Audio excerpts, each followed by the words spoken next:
Hello and welcome to part 2, where I have successfully controlled the servo motor via these two switches right here.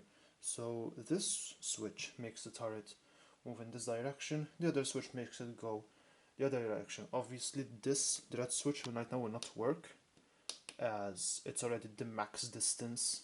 This should be like this, the max distance to its right.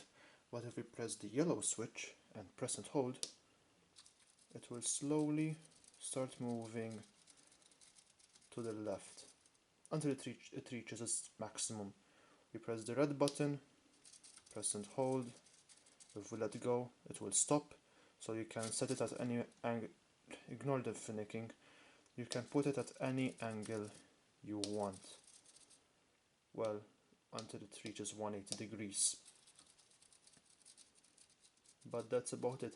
If by chance you stop the code when it's like this, for example, and then you start it up again, when you press the yellow button for the first time,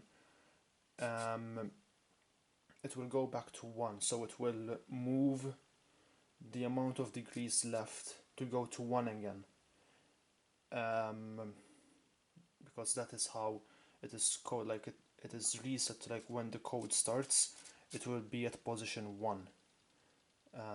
Whether I can do anything else, I am not sure. But so far, that is what I have, and it works nicely. And yeah, that's basically it. See you in part 3. Bye bye.